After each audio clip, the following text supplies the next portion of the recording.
Nervous system की बात होती है, 3 से चौथी चीज आपको नहीं पढ़नी, ठीक बच्चों, और जरूरत भी नहीं है। देखिएगा, हमने आपको न्यूरल सेल बताई है, नर्वस टिश्यू भी बताया है, याद होगा। मैंने ये भी बताया कि एक्टोडर्मल ओरिजिन होती है और इसका मोर देन हाफ पार्ट जो होता है न्यूरोग्लिया पाई जाती है, ठीक है। और ये बॉडी का कोऑर्डिनेशन का काम करती है। नर्वस का मेन काम क्या होता है? कोऑर्डिनेशन, ठीक है, सामंजस्य बनाए रखना सारे ऑर्गन टिश्यू का, ठीक है। बाकी हम लोग नर्वस सिस्टम जो पढ़ना वो हमें ह्यूमन का पढ़ना। यहाँ बस 2-3 बातें आपको ध्यान देनी, उसको ही याद करना बेटा। देखिए, जब मैं नर्वस अर्थमॉल की बात करता हूं तो इसमें nervous system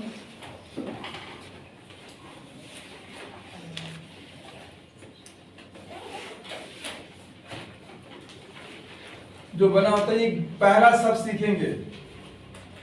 central nervous system की बात आती है तो सेंट्रल नर्वस सिस्टम में इसमें नर्व रिंग होती। कौन होती है? Nerve ring. यही आगे जाके इवॉल्व होके ब्रेन के रूप में माना गया है। बस आपको नर्व रिंग जानना है, ठीक है। नर्व रिंग है,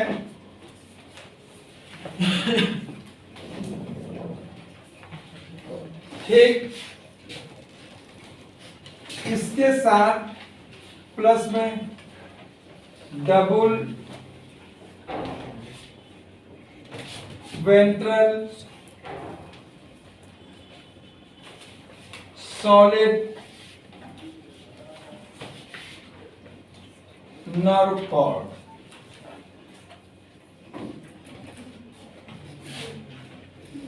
ये बात समझे बेटा? जो नर्व कॉर्ड है ये डबल होती है, वेंट्रल होती है और सॉलिड। आप लोग जब एनिमल किंगडम पढ़े होंगे तो उसमें एक अंतर बताया जाता है, कॉर्डेट और नॉन कॉर्डेट। कॉर्डेट में नर्व कॉर्ड सिंगल होती है, डॉर्सल होती है और हॉलो। बात समझा है बेटा? जो जैसे हम लोगों में जो नर्व कॉर्ड होगी वो सिंगल होगी, डॉर्सल होगी और हॉलो होगी। अब हॉलो होगी तो उसमें फ्लूइड होगा, ठीक। उस फ्लूइड को हम आगे पढ़ाएंगे सीएसएफ के नाम से। किस नाम से? Cerebral spinal fluid. क्या कहेंगे बेटा? Cerebral spinal fluid. बेटा समझ आया बेटा? ठीक, देखिएगा। तो नर्व रिंग हो गई, ठीक। हम ऐसे रफ फिगर बना दे रहे हैं, ऐसे दिखा दिया, ये दिखा दिया बेटा, ये देखिए, ठीक, ये देखिए, और फिर जाके ये इस तरह से, ठीक। ये नर्व रिंग हो गई, ओरिजिनेट हुई एक के रूप में, और जैसे ये 3rd 4th सेगमेंट पे पहुंचती है वहां बाइफरकेट हो जाती है। किस सेगमेंट पे? 3rd 4th। देखिए अपने एनसीईआरटी में किस सेगमेंट पे दिया है? 3rd 4th। बात समझ में आ गया बच्चों? ये पॉइंट आपसे बहुत पूछा जाता है कि जो नर्व कॉर्ड है वो बाइफरकेट होती है, किस सेगमेंट होती है? 3rd 4th पे। बस इतना ही यहाँ पे ऐसे ही बनाएंगे, 3rd 4th सेगमेंट पे ये बाइफरकेट होती है, ठीक। और ये तो हो गई double ventral solid nerve cord.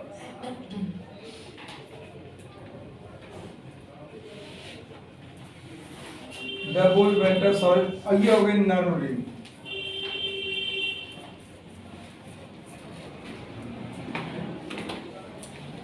अब बच्चों ध्यान दो, ये जो नर्व रिंग है ये बनती होती गैंग्लिया से। किससे बनती है? और गैंग्लिया जो होता है ग्रुप ऑफ साइटोन।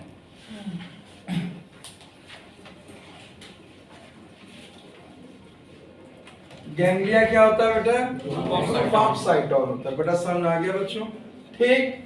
अच्छा एक बात और देखना, जो इसके नर्व न्यूरस सिस्टम की नर्व सेल होती हैं, ये बस इतना आएगा, नर्व सेल होती है बेटा, ये तीन नेचर की होती हैं, सेंसरी, मोटर, एडजस्टर। ये पॉइंट नोट कर लो। जो इनका नेचर होता है, नर्व सेल का नेचर जो होता है, नेचर जो है सेंसरी है, मोटर है और एडजस्टर है। एडजस्टर, ठीक।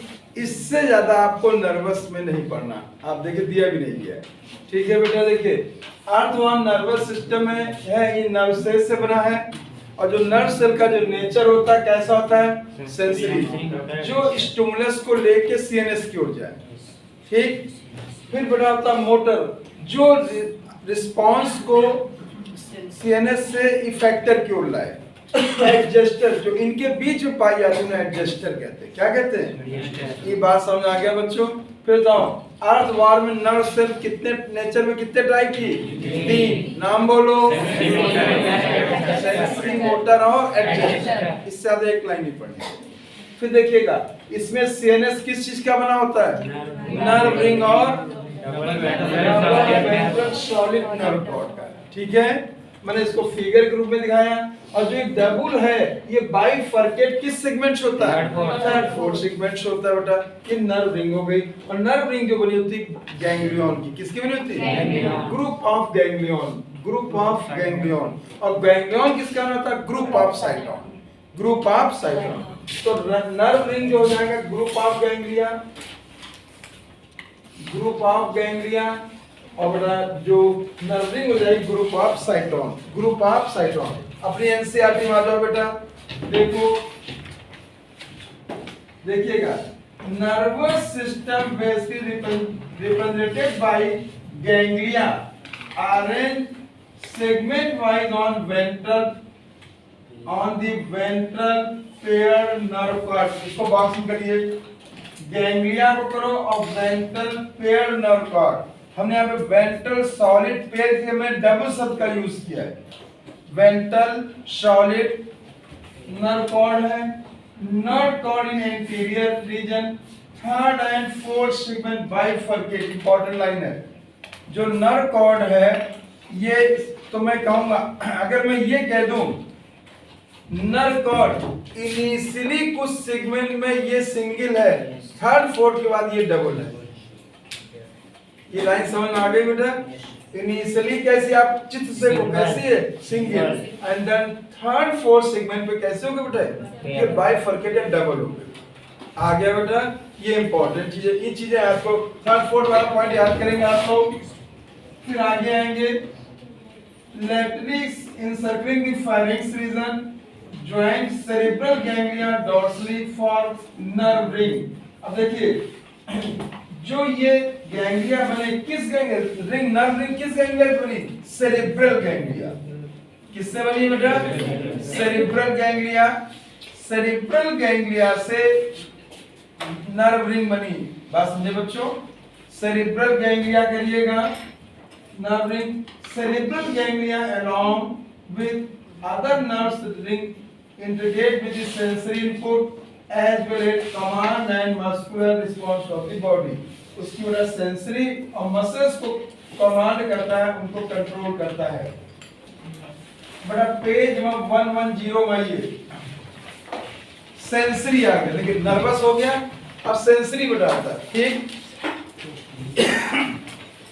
सेंसरी सिस्टम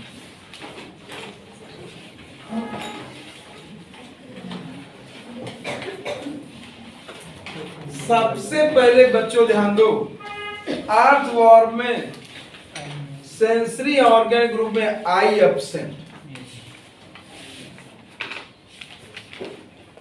समझे बेटा? ठीक।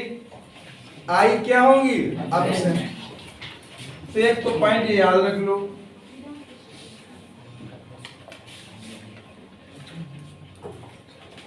आई एब्सेंट है,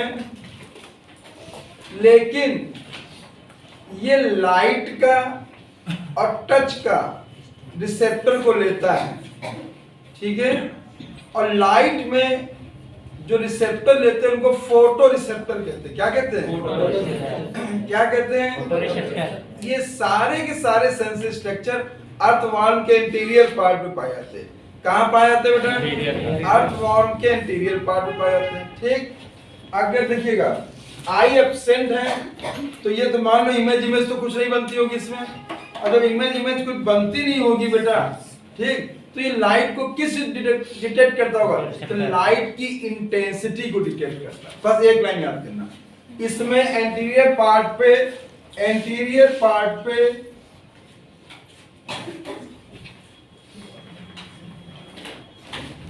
part of earthworm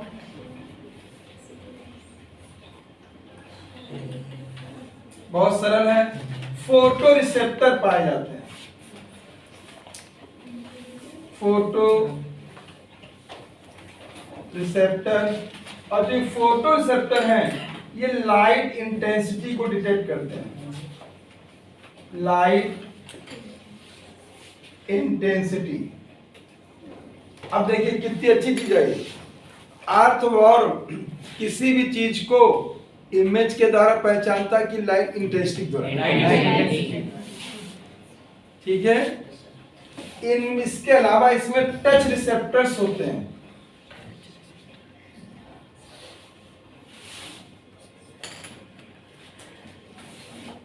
touch receptors के द्वारा ये जो है अर्थ के वाइब्रेशन को डिटेक्ट करता है। किसको करता है? वाइब्रेशन ऑफ अर्थ, ठीक है। इसमें बड़ा इसके द्वारा वाइब्रेशन ऑफ अर्थ को डिटेक्ट करता है। ये बात समझा है बच्चों? ठीक है। इनके अलावा बेटा इसमें केमिकल को डिटेक्ट करने वाले कीमो रिसेप्टर भी होते हैं।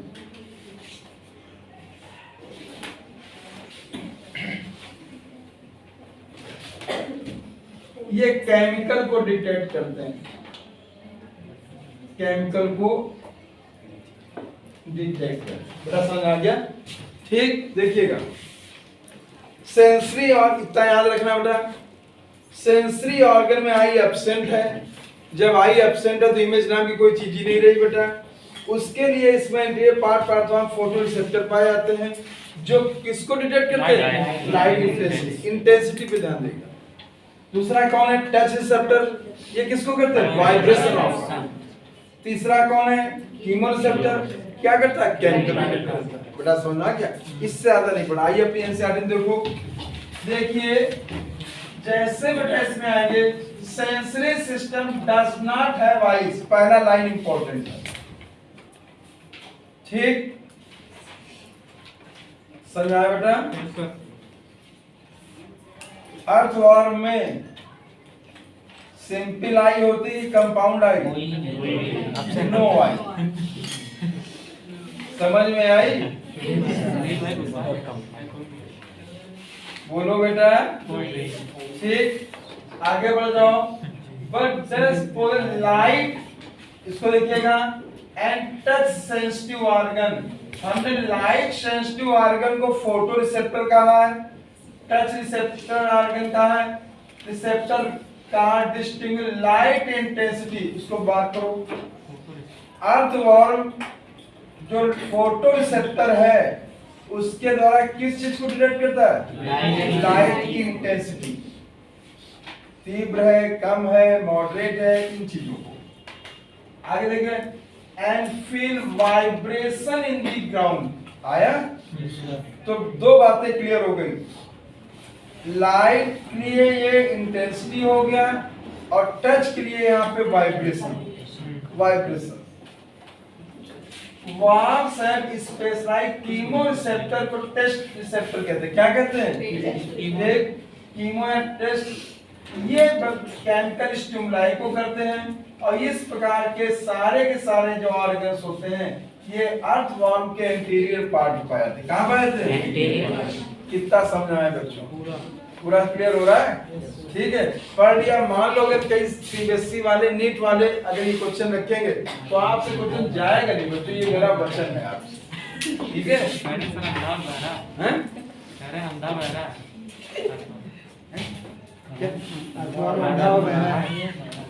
देख नहीं रहा मजाक में बचा रहे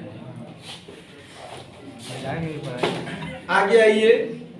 खैर अब आता है रिप्रोडक्शन इन अर्थ। समझे बच्चों? नर्वस सिस्टम समझ में आ गया? तो जवाब दो। अर्थवार में जो नर्व सेल है उनका नेचर कैसा? ठीक। सीएनएस किसका बना होता है?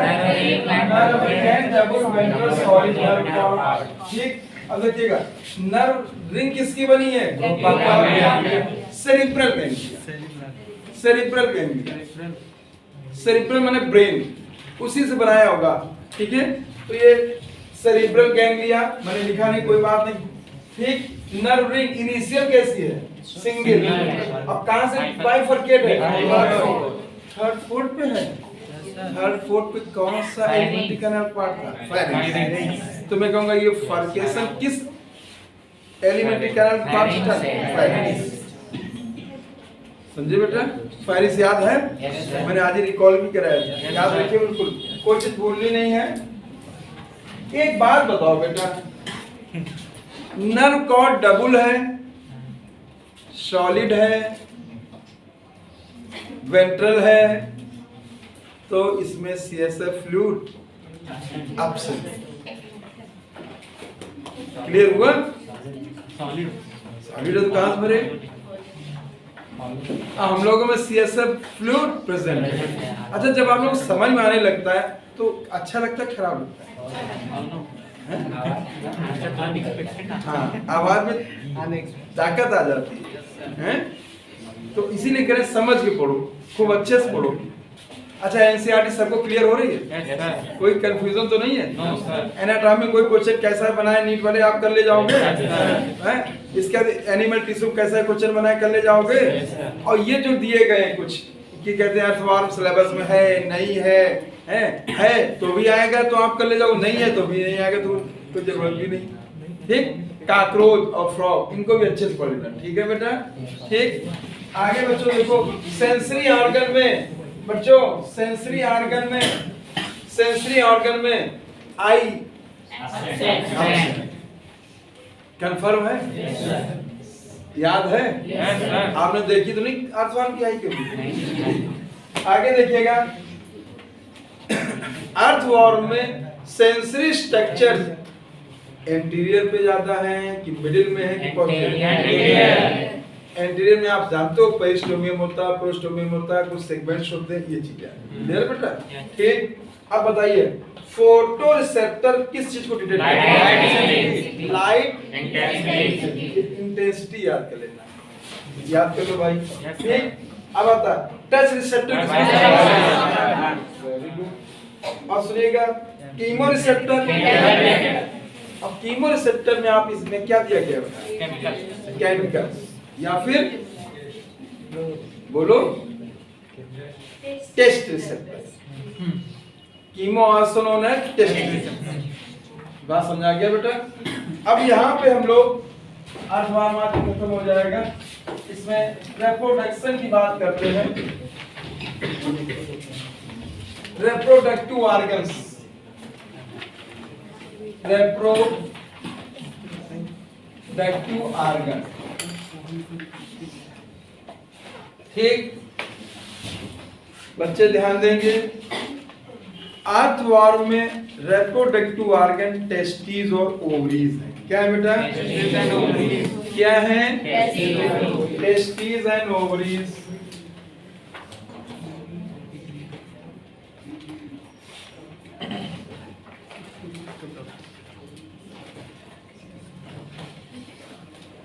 ठीक। सबसे पहले एक बात ध्यान देना है कि जो ये रिप्रोडक्टिव ऑर्गन्स हैं ये दोनों ही एक ही बॉडी में पाए जाते हैं। ठीक है? जब दोनों रिप्रोडक्टिव ऑर्गन सेम बॉडी में पाए जाते हैं उस प्रकार के घटनाक्रम को हर्माफ्रोड, पहले सरल शब्द बाइसेक्सुअल क्या कहते हैं? क्या कहते हैं? देखिए हमेशा सरल, उससे कठिन, उससे ऐसे याद कर, समझे बेटा? और याद हो जाएगा, समझ में आ जाएगा। ठीक है? अब बताओ, ऐसे सुनो, एक सेक्सुअल ऑर्गन टेस्टिस है, दूसरा सेक्सुअल ऑर्गन ओवरीज है। ठीक, अब बताइए अगर मैं कह दूं, देखिएगा ये मैंने अर्थवॉर्म बना दिया बेटा, ठीक, सिलिंड्रिकल है, इलांगेटेड है। अब बिल्कुल ही अर्थवॉर्म मत ढूंढने लगना उसमें, ठीक है। आप देखिए तो मैंने कहा, देखिएगा सिर्फ इशारा, और अच्छा अच्छा इधर भी बनाएंगे। ये मैंने बना दिए टेस्टिस, ठीक, और मैंने ये बना दी ओवरीज। ठीक बच्चों, बच्चों ध्यान देना, तभी मैंने प्लूरल में लिखा है। अगर आप गौर करेंगे अर्थवॉर्म में टेस्टिस की संख्या 2 पेयर, ठीक, ओवरी की संख्या 1 पेयर। पहले तो इस शब्द तैयार करो, ठीक बेटा, ठीक। मैंने यहाँ पे कहा 2 पेयर टेस्टिस हो गए बेटा, 2 pair testis, 1 pair ovary, 1 pair ovary. ठीक बच्चों, अब देखिए ये दोनों ही रिप्रोडक्टिव ऑर्गन सेम इंडिविजुअल में, किसमें बेटा, सेम इंडिविजुअल में है। इस घटनाक्रम को हम बाइसेक्सुअल कहते हैं। क्या कहते हैं, बाइसेक्सुअल। समझे बेटा, क्लियर हुआ मेरे बेटा, ठीक। बाइसेक्सुअल को हम हर्माफ्रोडाइट भी कहते हैं। क्या कहते हैं, क्या कहते हैं बेटा, इसी को हम बेटा हर्माफ्रोडाइट भी कहते हैं।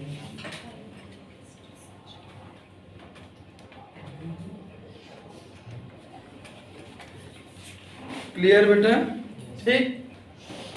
इतनी चीज पहले आप सीखें। अब आपको एक चीज और सीखना, ये तो जनरल चीज हो गई, आपको मालूम है, आना चाहिए, ठीक। यहाँ पे एक बात करे ले रहे हैं हम लोग, आप आगे पढ़ोगे भी, चूंकि एनसीईआरटी सेकंड में दिया भी गया है, रिप्रोडक्शन इन ऑर्गेन चैप्टर ही है। अगर आप ध्यान दो, ये बात यहाँ मैं याद दिला दे रहा हूँ, आप लोग पढ़ते हो कि जिसमें भी सेक्सुअल रिप्रोडक्शन होता है वो बाई पेरेंटल होता है। बात समझो बेटा, मतलब जो भी सेक्सुअल रिप्रोडक्शन से जीव उत्पन्न होते हैं उनके 2 पेरेंट होते हैं, मेल एंड फीमेल, ठीक। अब मेरा अगला क्वेश्चन है, क्या सेक्सुअल रिप्रोड्यूसिंग ऑर्गेनिज्म में टेस्टिस एंड ओवरीज जो रिप्रोडक्टिव ऑर्गन होती हैं वो सेम इंडिविजुअल में पाई जाती है कि अलग इंडिविजुअल पाई जाती है? ये दोनों घटनाक्रम संभव है। बात समझे बेटा, जैसे अर्थवॉर्म हो गया तो सेम इंडिविजुअल हो गया। हम अगला एग्जाम्पल ले रहे हैं, काकरोच का ले रहे हैं, तो उसमें अलग अलग हो गए। ये चीज ध्यान रखिएगा, ये बात समझ आ गया बेटा। यहाँ भी हम याद दिला रहे हैं, यहाँ भी आपको बता रहे हैं, और जब वो चैप्टर पढ़ाएंगे रिप्रोडक्टिव ऑर्गन, रिप्रोडक्शन, तो उसमें भी हम इस चीज को बताएंगे। ये बात समझाया बेटा, ठीक। कितना समझाया मेरे बच्चों, ठीक। अब अगली बात सीखो मेरे बेटा, ठीक। देखिएगा दूसरा वो जो क्वेश्चन पूछ सकते हैं कि टेस्टिस जो है 2 पेयर हैं, ओवरीज जो 1 पेयर है, इनका सेगमेंट नंबर क्या है? तो बच्चों ध्यान दोगे, जो टेस्टिस का सेगमेंट नंबर है 10 एंड 11। समझे बेटा, ये याद करेंगे। तो मैं ऐसे कह रहा हूं बेटा, देखिएगा ऐसे ये ले लिया, ऐसे ले लिया, ठीक। ये हो गया 10 और ये हो गया 11। ये दूसरा पॉइंट आप तैयार करेंगे, ठीक। टेस्टिस 2 पेयर हैं और ये किस सेगमेंट में पाई जाती है? 10 एंड 11 पे। ओवरी कितने पेयर हैं? 1 पेयर। और ये जो होती है 13।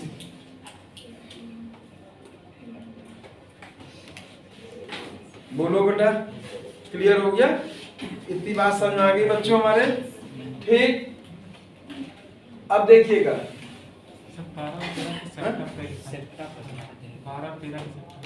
नहीं सेगमेंट मैंने कहा, सेगमेंट वो जो फीमेल का 12 और 13 सेप्टा पे लिखा हुआ ओवरी सर ओवरी जो होगा 12 और 13 सेप्टा हाँ हाँ नहीं सेप्टा तो ये हो गया, ये देखो 12 आ गया तो सेप्टा ये हो जाएगा। सुनो बेटा ऐसे एक्चुअली हम यही बनाने जा रहे हैं, ठीक है ऐसे बनेगी ऐसे आ गया ठीक। अब देखो दो बातें ध्यान देना, जैसे ये टेस्टिस के लिए हो गया और ये ओवरी के लिए हो गया।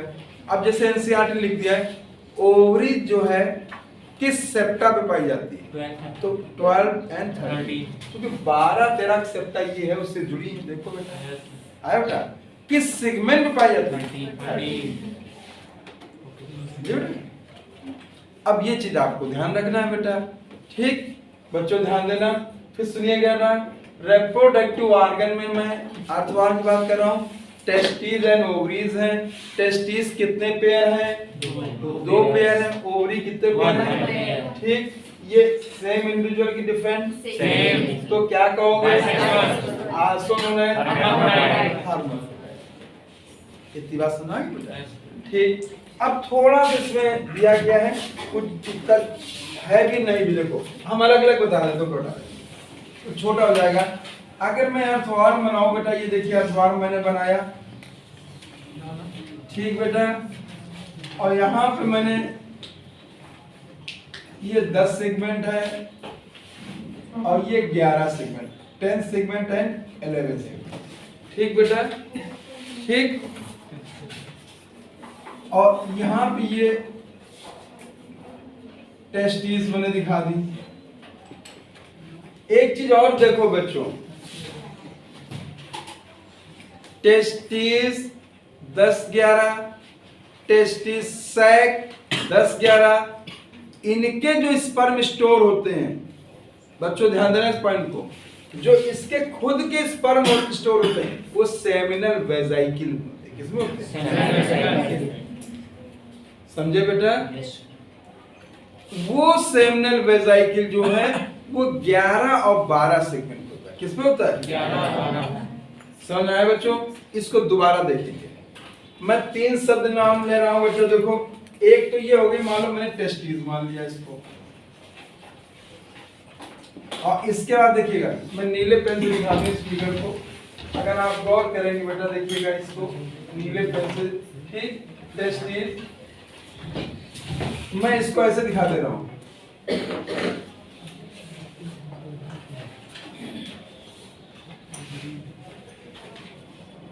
जो ये मैंने दिखाए हैं ये टेस्टिस सैक हो गए। क्या हो गए? टेस्टिस सैक ठीक बेटा।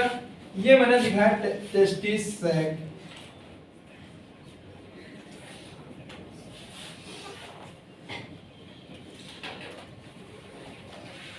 मतलब ये दोनों जो हो गए 10 और 11 से ठीक बेटा। अब आपको एक शब्द बता दो जो याद रखना है, किसी अर्थवॉर्म में अपने स्पर्म को स्टोर करने के लिए 2 पेयर सेमिनल वेसिकल होती है। याद रखना, ये आता है क्वेश्चन। किसी भी अर्थवॉर्म में वो अपने खुद के स्पर्म को स्टोर करने के लिए 2 पेयर सेमिनल वेसिकल होती है ठीक। लेकिन वो अदर अर्थवॉर्म के स्पर्म को स्टोर करने के लिए 4 पेयर स्पर्मेट की होती है। आया बच्चों? समझ पाए? ठीक, ये ध्यान दीजिएगा। अब मैं इसको भी दिखाता हूँ, ग्रीन कलर दिखा देता हूँ। देखिए सेमिनल वेसिकल, सेमिनल वेसिकल को देखिएगा बेटा, यहाँ पे चित्र एनसीईआरटी तैयार करेंगे। अगर मैं यहाँ पे ये दिखाता हूँ, ये देखिएगा, ये दिखा, मान लो ये सेमिनल वेसिकल दिखाई, मैंने ये दिखाई, इसके और इसकी सेमिनल वेसिकल ये दिखाई, इसकी सेमिनल वेसिकल ये। समझे बेटा? Yes sir. ठीक, देखिएगा अब आप गौर करो बेटा। Testis 10-11, testis sac 10-11, seminal vesicle 11।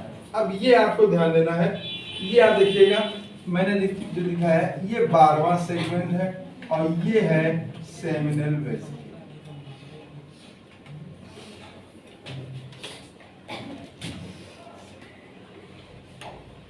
Own sperm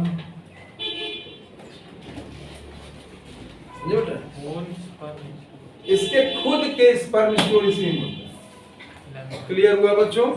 ठीक, देखिएगा टेस्टिस 2 पेयर, टेस्टिस सैक भी 2 पेयर, सेमिनल वेसिकल भी 2 पेयर। बेटा समझ है? ये पॉइंट जरूर याद रखो। हमारा चित्र जैसा ही बना हो लेकिन आपको क्लियर तो करने के लिए बहुत है, एनफ है। ठीक, ये ब्लैक मैंने टेस्टिस दिखाए हैं, ब्लू में मैंने टेस्टिस सैक दिखाए हैं, ग्रीन में मैंने बेटा सेमिनल वेसिकल। क्लियर बेटा? ठीक है, देखिएगा इसके बाद देखिए यहाँ देखो, जो यहाँ से स्पर्म ले जाने वाली बेटा होती है वास डिफरेंस। कौन है बेटा? क्लियर? यहाँ से स्पर्म ले जाने वाली कौन है? वासा डिफरेंस है।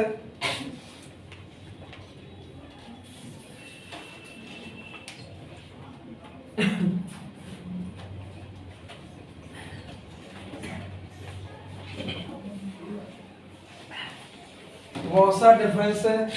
ठीक, यहाँ भी प्रोस्टेट डक्ट के साथ मिलके ये प्रोस्टेट डक्ट हो गई।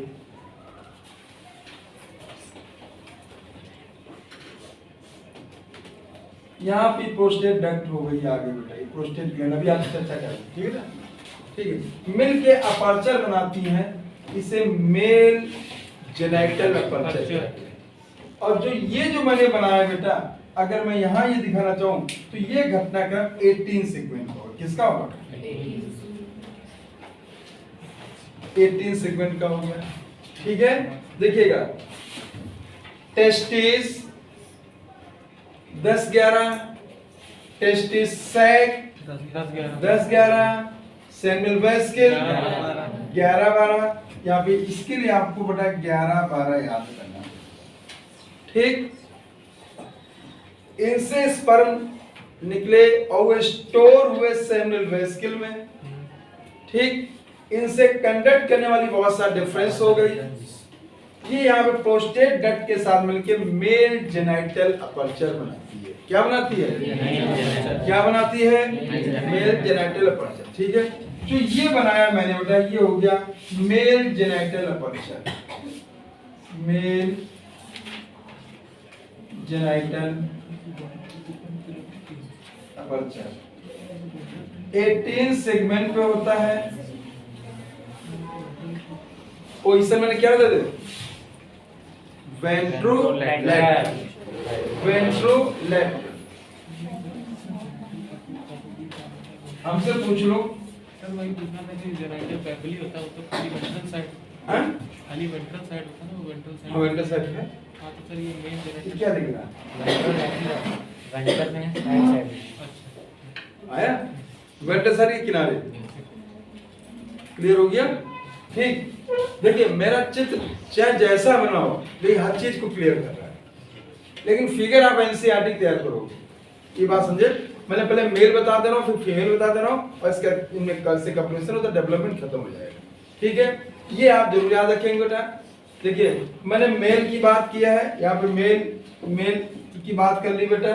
ठीक, तो मेल में पहले आपको टेस्टिस का नंबर मालूम होना चाहिए, फिर टेस्टिस का सेगमेंट मालूम होना चाहिए, फिर वो किसमें पाया था टेस्टिस सैक के विषय मालूम होना चाहिए, फिर इसके बने स्पर्म कहाँ स्टोर होते हैं उसको मालूम होना चाहिए, फिर स्पर्म को कौन कंडक्ट करता है वो मालूम होना चाहिए, फिर कंडक्ट को कहाँ रिलीज होते हैं वो मालूम होना चाहिए। आया बेटा? अलोंग विथ किसके साथ? प्रोस्टेट। आया बेटा? इतना समझ आ गया बच्चों? यही चित्र आपको इससे तैयार करना है। अब आओ एनसीईआरटी देखते हैं, फीमेल बता रहा हूँ बच्चों। देखिए अर्थवॉर्म इज hermaphrodite bisexual, पहला शब्द बॉक्स में करो।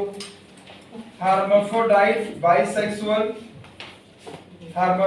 bisexual बड़ा क्लियर हो गया।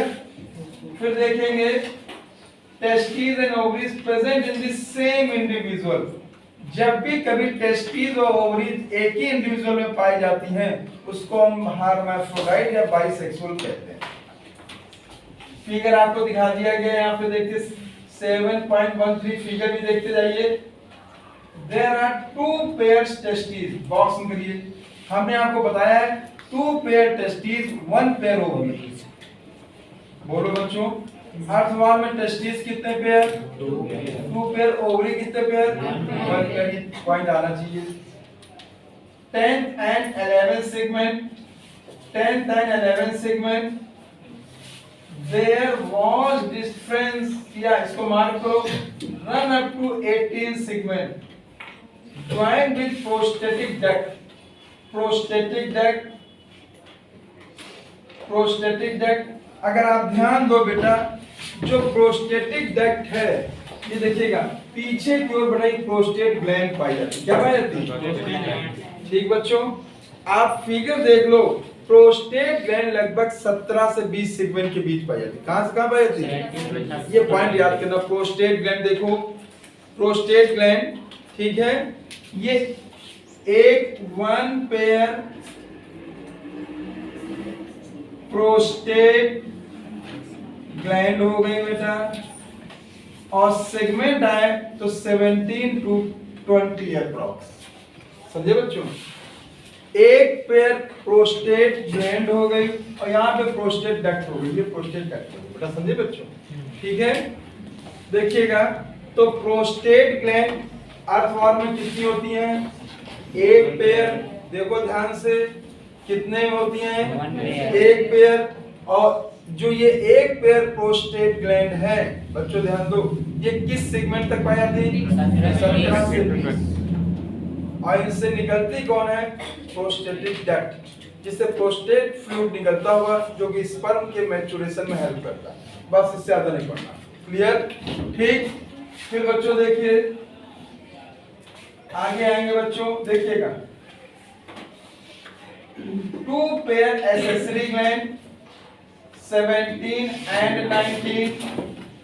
2 पेयर एसेसरी ग्लैंड करो, 2 पेयर एसेसरी ग्लैंड। अगर मैं यहाँ पे दिखाना चाहता हूँ बेटा, ऐसे देखिएगा, एक ये दिखा दी, एक ये दिखा दी 17, एक ये दिखा दी, एक ये दिखा दी 19। बच्चों देखिएगा, फंस मत जाना, जो मैंने ये दिखाई है ये एसेसरी ग्लैंड है। क्या दिखाई बेटा? एसेसरी ग्लैंड हो गए, एसेसरी ग्लैंड हो गए बेटा। और ये 2 पेयर हो गए। कितनी हो गई बेटा? 2 पेयर हो गए 17 and 19। दो बातें गौर करो, देखो देखिएगा, एसेसरी ग्लैंड 17 and 19, ठीक। और जो ये प्रोस्टेट ग्लैंड है, ये जो प्रोस्टेट ग्लैंड है 17 to 20। अंतर समझ आ रहा है दोनों में? जो एसेसरी ग्लैंड है 17 और 19 पे है, 18 पे नहीं, ठीक। और जो प्रोस्टेट ग्लैंड है ये कहां से है बेटा? 17 से लेके 20 तक। चित्र थोड़ा हमारा वैसा हो गया, दोहराई नहीं, ठीक है। 17 से 20 तक, 17 में भी है कुछ 18 में भी है, कुछ 19 में भी है और कुछ 20 में। ये बात समझ आ गया बेटा? ये आपको ध्यान देना कि प्रोस्टेट ग्लैंड कहां से कहां तक और एसेसरी ग्लैंड कहां से कहां तक। प्रोस्टेट ग्लैंड कहां से कहां तक बेटा? 17 से 20 एक पेयर। एसेसरी ग्लैंड 17 और 19 दो पेयर। दिखा बेटा? साफ नजर आ रहा है? क्वेश्चन बनेंगे यही बनेंगे और नहीं कुछ बने, आप चिंता ना करो। इसलिए हम जा चक्कर में सीधे सीधे मैं आपको सीधे सीधे वही चीज क्लियर कर दे रहा हूं बेटा। अगर अर्थवाद में क्वेश्चन गया तो आपको जरूर मिलेगा करने को, ठीक है बेटा? जाएगा नहीं क्वेश्चन, करिएगा भी जरूर इसका। आगे बच्चों बढ़ जाओ। The common prostate and spermatic duct, Vasa difference को स्पर्मेटिक डक्ट भी कहते हैं। इसको बॉक्स में करिए। Vasa deferens is also known as spermatic duct. Vasa deferens is also known as spermatic duct. Open to a pair of male genital pore on ventrolateral 18 segment. मैंने clear कर चुका हूँ. Ventrolateral 18 segment. Ventrolateral 18 segment. अब आगे बच्चों एक चीज और सीखो. एक चीज है बहुत अच्छे सीखना. अगर मैं यहाँ पे ऐसे दिखा दूं, ठीक, 4 5 6, चौथा सेगमेंट, पांचवा, छठा सेगमेंट. ठीक बच्चों, इसको मैं मिटा लूंगा. इसके बाद इसमें रिप्रोडक्शन में इधर समझाऊंगा. ये सेगमेंट जरूरी है इसलिए. 4 5 6, ठीक, 7 8, कम कर दें बेटा. ये यहां से करें 6 7 8, ठीक. अभी से हटा दें. सेगमेंट थोड़ा मिस हो रहा है बेटा, देखिएगा. ये मैं 9 करे ले रहा हूं, इधर इस कर लूं. ये 8 हो गया, ये 7 हो गया, ये 6 हो गया, ये 5. ठीक. 6 7 8 9. मैंने आपको बताया है अर्थवॉर्म में 4 पेयर स्पर्मेट की होती है. कितने पेयर होती है? ठीक है. कितने पेयर होती हैं? 4 पेयर स्पर्मेट की होती हैं, जो 6 to 9 सेगमेंट में पाई जाती है. पढ़ाया मैंने? ठीक. Spermathecal pore 5 to 9 septa, not segment. Pore septa, spermatheca की सेगमेंट. आपको ये चीजें भी बिल्कुल एक्यूरेट इसी के साथ याद होनी चाहिए. अब मैंने कहा ये स्पर्मेट की हो गई, मैं ऐसे ही बना रहा हूं. वैसे ऐसे बनती है, लेकिन जरूरत नहीं है. जब है नहीं तो क्या जरूरत. ऐसे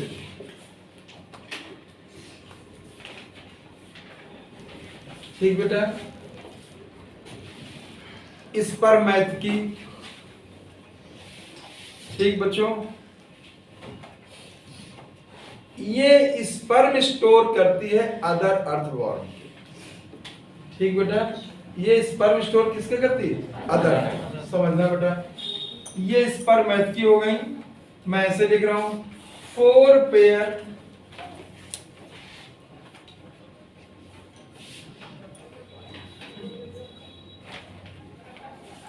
स्पर्मेट की स्पर्म स्टोर अदर अर्थवॉर्म. देखिए, अपने स्पर्म को स्टोर करने के लिए 2 पेयर हैं. क्या?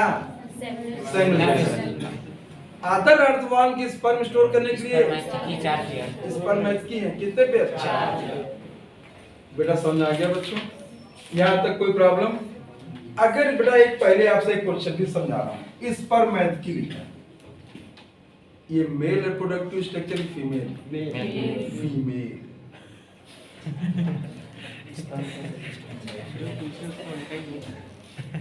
समझे बच्चों? ये सीखना. अगर ये सीखा, अब ये क्वेश्चन बनाएगा तो कैसे करेंगे बच्चों? तो ठीक. ये फीमेल रिप्रोडक्टिव स्ट्रक्चर है.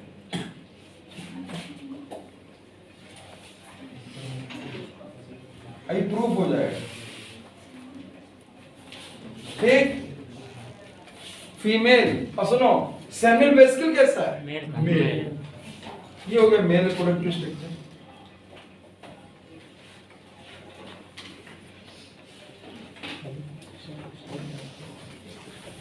समझे है बच्चे? क्लियर हुआ? अब आप देखिए, स्पर्म सेमिनल वेसिकल भी स्टोर करता है, तब उसको मेल रिप्रोडक्टिव स्ट्रक्चर कहते हैं. स्पर्मेटिक भी स्टोर करता है, तब उसको क्या कहते हैं? Female reproductive structure. समझे बच्चों? ये अच्छा क्वेश्चन आए तो गलत होने के चांस है कि? बोलो। अब स्पर्मेत्की के चक्कर में कहीं हमें बेवकूफ बना रहे हैं। लिखिए स्पर्मेत्की के मेल फीमेल, तुरंत टिक करेंगे मेल, गलत हो जाएगा। ठीक, अब मैं कह रहा हूं किसी भी अर्थवॉर्म में जो दूसरे अर्थवॉर्म के स्पर्म को स्टोरिंग स्ट्रक्चर होता है, ठीक, वो कैसा है? बोलो। नहीं नहीं, जो दूसरे के स्पर्म को स्टोर करे फीमेल, क्या होगा? और जो अपने स्पर्म को स्टोर करे तो मेल। ठीक, अब मैं आपसे यह कह रहा हूं, देखिएगा, जो पहले एक बात देखिएगा, स्पर्मेत्की और सेमिल वेस्किल दोनों का कॉमन वर्क है स्पर्मिस्टो। ठीक, लेकिन अगर मैं बात करूं सेक्सुअली रूप से ये सेम है कि अलग है? एक कौन है? मेल सेमिल वेस्किल, दूसरा कौन है? फीमेल स्पर्मेत्की। आया समझ में? आया? ठीक, बहुत ध्यान से पढ़ना बेटा, अभी क्लियर होगा। अब बेटा आगे देखिएगा, इसमें 4 पे स्पर्मेत्की हो गया, अगली लाइन क्लियर हो गई होगी बेटा। अब देखिए अगली लाइन देखो, इसमें दिया क्या है बेटा? 4 pair स्पर्मेत्की located in 6 to 9 pair, 1 pair of each segment. They receive and store spermatozoa during copulation. ये भी हम चर्चा करेंगे, ठीक है? 1 पेयर ओवरी, बच्चों देखो 1 पेयर ओवरी, अब इसी में देखिए ओवरी की बात कर रहा हूं।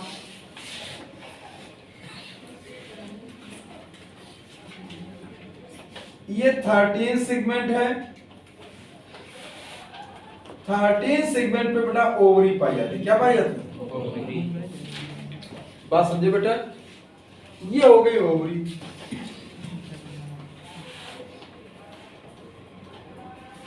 और बच्चों ओवरी से एक फनल निकलती है, उसे क्या कहते हैं? बोलो।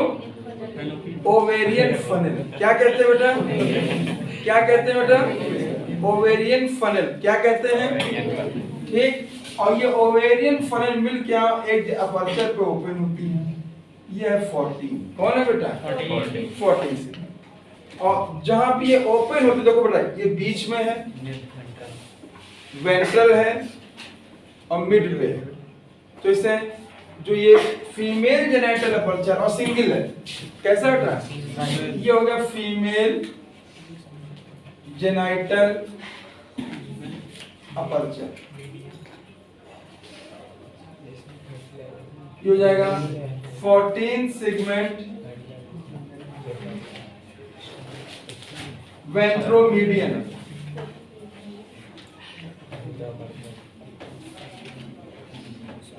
बड़ा सामने आ गया।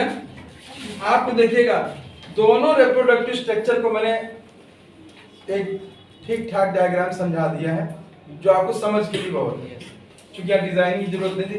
ये इसलिए जरूरत है क्योंकि अभी हम आपको इसमें जब इसमें कॉपरेशन को समझाने की कोशिश करेंगे तो इसको समझिएगा बेटा, ठीक है? पहले बात ये समझ में आ गई बच्चों? ठीक, अब अभी एक मिनट बाद बता, पहले देख लेते हैं एनसीईआरटी में और क्या लिखा है। देखिए ovary is attached intersegmented septum 12th and 13th segment. Ovarian funnel present beneath the ovary and continue into oviduct. Join open in the ventral side, single median female genital aperture is a 14 segment. ठीक है, बाकी नहीं पढ़ना। अब देखिए तो सीधे याद करो, ओवरी किस सेगमेंट पे है? 13। सेप्टा कौन? 12 13। अपर्चर किस पे? 14। Median ventral. ठीक, अब बेटा ध्यान दो, थोड़ा देखिएगा, एक अर्थवार्म इस तरफ है, दूसरा अर्थवार्म इस तरफ। समझे बेटा? मतलब दो अर्थवान पोजीशन पैरेलल है लेकिन डायरेक्शन अपोजिट। समझे बच्चों? ठीक, पोजीशन कैसी है? बोलो। पैरेलल है लेकिन डायरेक्शन अपोजिट। इसी को एक शब्द एनसीईआरटी ने दिया है, जक्स्टा। देखो बेटे बच्चों, इसको शब्द कहा जक्स्टापोजिंग। और ध्यान देना, mutual exchange sperm occurs between two worm during mating. One worm has find another worm, they make juxtaposing opposite gonadal opening, exchange packets of sperm called spermatophore। स्पर्मेटोफोर। बच्चों देखो, पहले एक बात देखो ध्यान से, ठीक देखिएगा, जो क्लाइटेलम पे पहले ध्यान देना बेटा, 14, 15, 16 ये क्लाइटेलम, समझे बेटा? ठीक, अब देखेंगे सबसे पहले क्या होता है बेटा कि जब अर्थवर्म अपोजिट होंगे तो इनका एक अर्थवर्म का 14 सेगमेंट, कौन सा सेगमेंट? 14 सेगमेंट। ठीक, मान लीजिए मैंने इस अर्थवर्म का 14 सेगमेंट है, समझे बेटा? बहुत ध्यान दीजिएगा। और इसका बेटा 6 सेगमेंट है।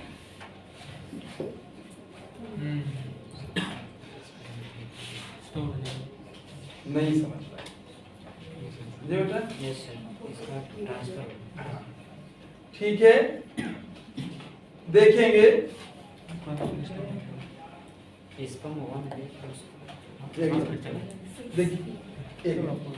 देखिए, पहले देखें बेटा यहाँ पे मेल जेनेटल अपर्चर किस पे बेटा? 18 पे। कहाँ गया 18? ये ठीक, मेल जेनेटल अपर्चर किस पे हो गया? 18 पे हो गया। ठीक, और ये अर्थवर्म अपने स्पर्म को किसी दूसरे अर्थवर्म को देगा। ठीक है बेटा?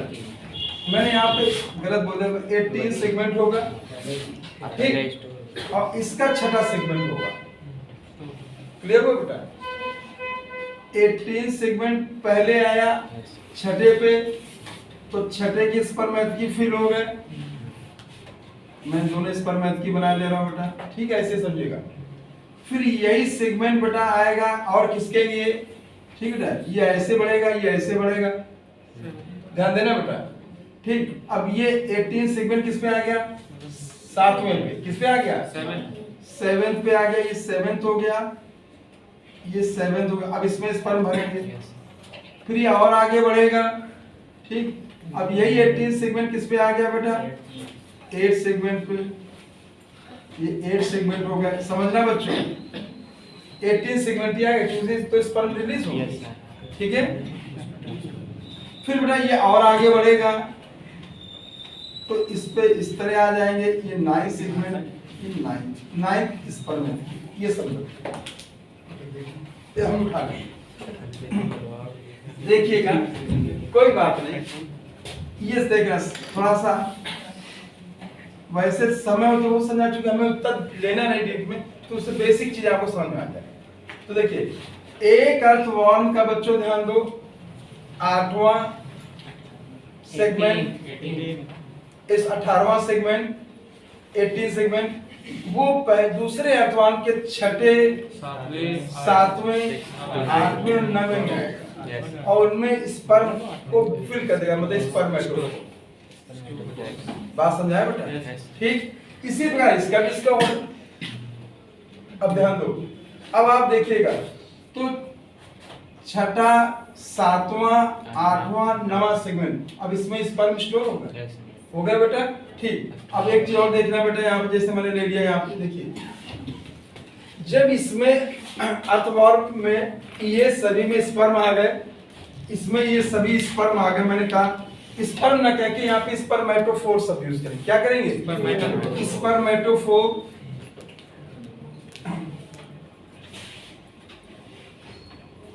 ठीक है, अब देखिएगा, इसके मतलब इसमें सभी में स्पर्म भरे हुए हैं, अदर अर्थवर्म के इस तरीके से आए। ठीक, अब देखना क्लाइटेलम की सेगमेंट पे 14, 15, 16 पे ये क्लाइटेलम है। क्लियर बेटा? ठीक, इसने सिक्रीशन किया, जब सिक्रीट करेगा, ये ग्लैंडुलर लेयर होती है, तो उसमें वहां पे ककून का फॉर्मेशन होगा। किसका फॉर्मेशन होगा? ठीक, और उसने प्रेशर लगाया 14 सेगमेंट पे। किस पे लगाया?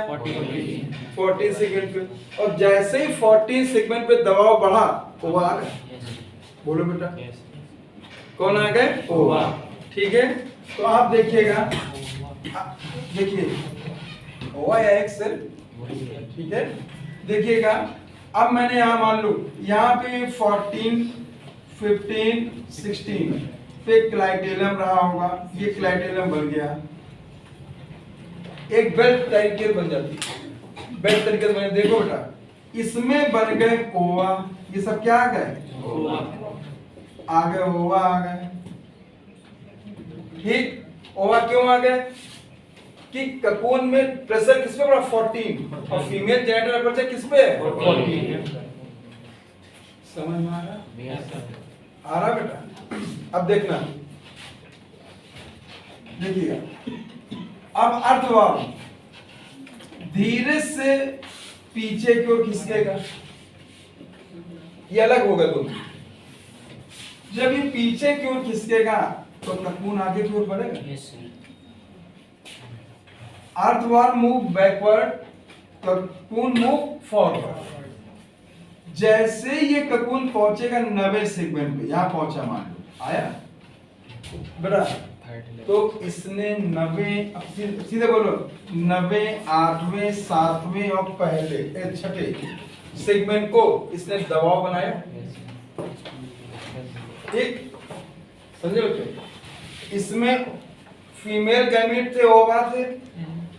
जैसे जैसे ये बैक खींचा पीछे इसने, तो वैसे वैसे आगे के सेगमेंट आएंगे। जैसे बेटा 9वां, 8वां, 7वां और 6ठा सेगमेंट आएगा, इनके ऊपर भी दबाव बनेगा ककून का। और इसमें बेटा जैसे यहाँ पे आएंगे बेटा, तो मैं यहाँ पे अलग यहाँ दिखा दे रहा हूँ, इस जगह इसकी कंडीशन ये होगी, ये ककून है बेटा। ठीक, यहाँ पे ये ओवा है बच्चों, और ये स्पर्म भी आ गए। आगे स्पर्म आए बच्चों। अब बात बताओ, स्पर्म भी इसमें पहुंच गए, ओवा ही पहुंच गए, तो फर्टिलाइजेशन हो गया। कि बॉडी के अंदर और बाहर हो रहा है, एक्सटर्नल फर्टिलाइजेशन। हमने बिल्कुल शॉर्टेस्ट तरीके से बताने की कोशिश की, खींचे तो उसको 1 घंटे यही पढ़ाते रहेंगे, लेकिन जब जरूरत नहीं, जब इतने काम अच्छा हो सकता तो जरूरत क्या बेवकूफ बनाने की। ठीक है, ठीक, तो ये हो गया ककून। क्या हो गया बेटा?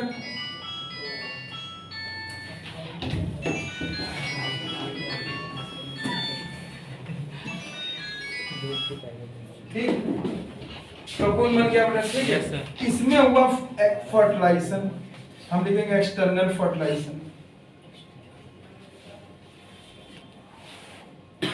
सभी बच्चे तो समझ में आया कि नहीं आया? बोलो एक बार और सुना है। रुक जाओ, सुनो, वो आ गया। देखिए पहले तो ये तो ट्रांसफर समझ में आ गया, एक कैटिन दूसरे के 6ठा, 7वां, 8वां, 9वां सेगमेंट। स्पर्मेटोफोर का एक्सचेंज हो गया। जैसे स्पर्मेटोफोर का एक्सचेंज हो गया बेटा, ठीक, तो स्पर्मेटिकी में स्पर्म आ गए, आगे ये स्पर्मेटिकी स्पर्म हो गया। अब क्या होगा? ककून का फॉर्मेशन होगा 14, 15, 16। क्लाइटेलम करता है, ग्लैंडुलर होती है। जैसे ककून का फॉर्मेशन होगा तो उसके फीमेल जेनिटल अपर्चर किस पे? 14 पे, 14 पे, तो वो उस पे दबाव लगाएगा, तो उससे फीमेल गैमेट ओवा आ गए ककून में। किसमें आ गए? अगर मैं यहाँ पे ककून की बात करता हूँ इस जगह इस सेगमेंट पे, तो यहाँ पे केवल ओवा आ रहा है। क्या आ रहा है? ठीक, आ गए। तो ये बताओ ककून में पहले स्पर्म आए कि पहले ओवा? पहले ओवा आए। ये भी क्वेश्चन बनाना चाहिए, इस लेवल बना सकता है। अब सुनिए, अब अर्थवान क्या करता है कि धीरे से अपने को सिकोड़ता मस्तिष्क द्वारा और पीछे खिसकता है। तो जब पीछे खिसकेगा तो ये ककून जो है अर्थवान के आगे के पोर्शन की ओर जाएगा। ठीक, जैसे ये ककून 9वें, 8वें, 7वें, 6ठे सेगमेंट आता है, मैंने इसलिए बोला क्योंकि इसके द्वारा आता होगा। आता बच्चों? ठीक, तो यहाँ पे जैसे आया तो यहाँ पे ककून पहुंचा, तो यहाँ पे और कंप्रेस हुआ। तो इसके द्वारा जो 6, 7, 8, 9 वाले स्पर्मेटिके के स्पर्म भी इसमें आ गए। ठीक, अब जब स्पर्म आ गए तो इसमें फर्टिलाइजेशन हो। ठीक, अब सुनिए, जैसे आएगा तो तुरंत ये बेटा बाहर निकल जाएगा। अर्थवान खींच लिया तो ककून पूरा बाहर निकल गया और उसमें फर्टिलाइजेशन हो गया। ठीक, फर्टिलाइजेशन हो गया तो क्या बन गया? जाइगोट। क्या बन गया? जाइगोट। तो अर्थवान में फर्टिलाइजेशन कैसा? एक्सटर्नल हो गया।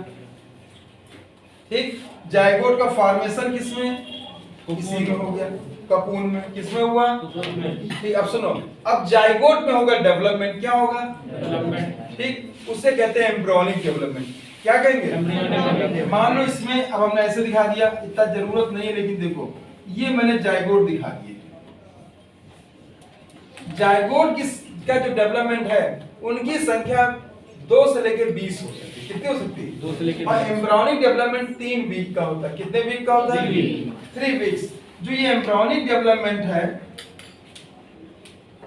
एम्ब्रियोनिक डेवलपमेंट है, ये 3 वीक्स का होता है। कितने वीक्स का हुआ?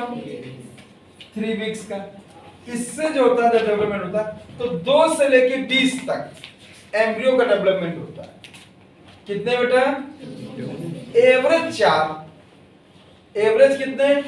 4। बाकी सब नष्ट हो जाते होंगे। बात क्लियर हो गई? और जैसे बना तो अर्थवान के बाहर आ जाता है बेटा। कितना समझा? क्लियर हो गया बेटा? ठीक, देखिए बड़े ध्यान से देखो। देखिए यहाँ पे तुरंत बड़े ध्यान से देखिए, juxtaposing opposite gonadal opening, exchange packet, sperm card, spermatophore। ये पहले मैंने एक याद है, juxtaposing याद करो। Mature sperm and egg cell nutritive fluid are deposited in cocoon। दोनों को बॉक्स में करिए, इसको करिए। Mature sperm and egg cell and nutritive fluid, बहुत अच्छी चीज है। ककून के अंदर स्पर्म भी है, मतलब मैच्योर स्पर्म भी है, मैच्योर ओवा भी है और न्यूट्रिटिव फ्लूइड भी। डेवलपमेंट भी तो करना है। ठीक है, इन cocoon produced by glands of clitellum। मैंने आपसे कहा glands of clitellum ठीक होता है, पहले चर्चा कर चुके हम लोग। Yes sir. ठीक, fertilization and development occur within the cocoon। fertilization और development कहाँ होता है? ककून के अंदर होता है। एक्सटर्नल हो गया, ये इंपॉर्टेंट चीज है। The ova fertilized by sperm within a cocoon slip off the worm and deposit in on the soil। कहाँ रिलीज हो जाता है? soil। ककून कहाँ रिलीज होता है? soil। soil को बॉक्स में करो।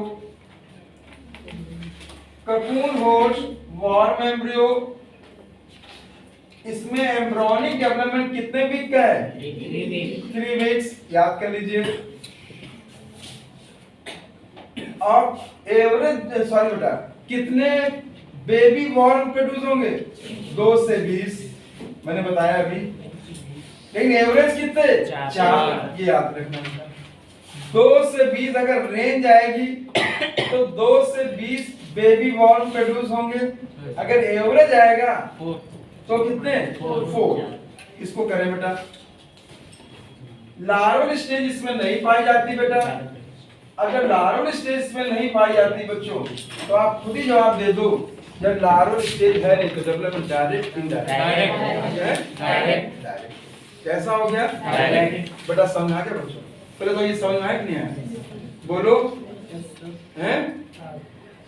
क्लियर हुआ? ठीक, एक बार फिर से देख लो बेटा।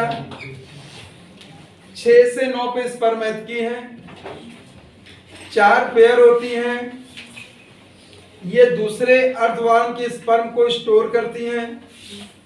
ठीक, अगर लेन देन करना है तो एक अर्थवार्म का 18वां सेगमेंट इनके 6, 7, 8, 9 सेगमेंट पे जाएगा, बारी बारी से स्पर्म को इसमें ट्रांसफर करेगा, क्योंकि 18वें सेगमेंट पे ही मेल जेनिटल अपर्चर होता है जिससे हमें स्पर्म रिलीज होते हैं।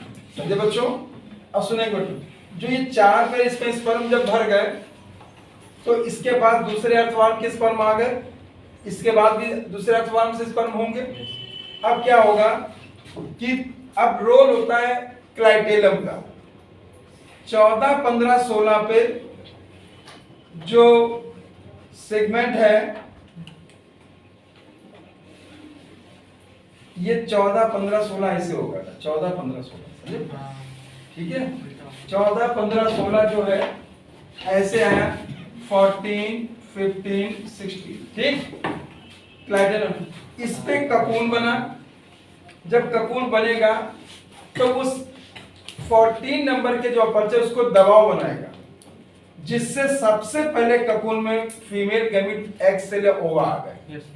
ठीक, अब ये जब भर लेगा इसके लिए पीछे खिसकेगा, अब जैसे आगे आगे बढ़ता है तो ये जब पहुंचे किस सेगमेंट पे 6, 7, 8, 9, जब 6, 7, 8, 9 पे पहुंचेगा तो अब ये 6, 7, 8, 9 के सेगमेंट पे दबाव बनाएगा।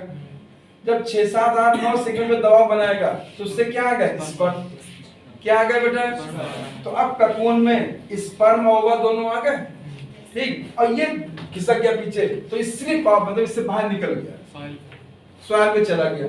कौन? ककून। अब उसके अंदर फर्टिलाइजेशन हो गया, क्योंकि बॉडी के बाहर फर्टिलाइजेशन हो रहा इसलिए हम इसको एक्सटर्नल फर्टिलाइजेशन कहेंगे। क्या कहेंगे? ठीक, और उसमें 2 से 20 तक जाइगोट बन गए, उनसे एम्ब्रियोनिक डेवलपमेंट हुआ, और ये एम्ब्रियोनिक डेवलपमेंट का ड्यूरेशन होता है 3 वीक। ये याद करना है, कितने वीक होता है? 3 वीक। ठीक है। एवरेज अगर देखा जाता है तो 2 से 20 नहीं, 4 अर्थवार्म निकलते हैं एवरेज, बाकी डिस्ट्रॉय हो जाते होंगे, नष्ट हो जाते होंगे ड्यूरिंग डेवलपमेंट के दौरान। तो आपका एवरेज जो है 4 याद रखना है, रेंज 2 से 20 याद रखना है, और एम्ब्रियोनिक डेवलपमेंट का पीरियड 3 वीक याद रखना है, फर्टिलाइजेशन एक्सटर्नल याद रखना है, बाकी मैंने आपको समझा दिया। ठीक है बेटा, क्वेश्चन इसी से आएगा बेटा। कितना समझा आपको बताओ बेटा? अब तो आ जाना चाहिए। आ गया बेटा? ठीक, बस 2 लाइनें और बची, इसको देख लीजिए। Earthworm farmers, friends of farmers, इसको बॉक्स में करो। अर्थवार्म जो होते हैं फ्रेंड्स ऑफ फार्मर्स, क्योंकि ये बेटा सॉइल में को पोरस और बरोइंग करते हैं। सॉइल को क्या करते हैं? Pores and burrowing. जब पोरस और बरोइंग कर देंगे तो उस सॉइल में एयर जाएगी, और जब एयर जाएगी तो उसमें ऑक्सीजन भी जाएगी, तो जो अब सॉइल के अंदर रूट्स पाई जाती है। क्या पाई जाती है? रूट्स। तो वो रूट्स है प्रॉपर रेस्पिरेशन कर देती है। क्लियर? इसको देखिए, pores help respiration and paint as a developing plant roots, मतलब प्लांट रूट के लिए बेनिफिशियल चीज है। फिर आगे देखेंगे, इसके अलावा इस प्रोसेस में जो सॉइल की फर्टिलिटी भी इंक्रीज करती है। क्या इंक्रीज करती है? फर्टिलिटी। जब सॉइल की फर्टिलिटी इंक्रीज करती है इसको हम वर्मी कंपोस्टिंग कहते हैं। क्या कहते हैं? इसको मार्क करिए, इसको क्या कहते हैं? Vermi composting. बड़ा क्लियर हो गया? इसीलिए इसको हम फार्मर्स फ्रेंड कहते हैं, बात किसानों के दोस्त। बड़ा अर्थवार्म मैंने पूरा पढ़ा दिया। कितना समझा है बच्चों? पूरा क्लियर हुआ? ठीक है। अब पॉइंट याद करने जैसे मैंने बता दिए, बाकी नहीं। हम अगले टर्न पे अब कार्डियोज पढ़ेंगे। ठीक, आपका बिल्कुल सब सही सिलेबस चल रहा है। ठीक है,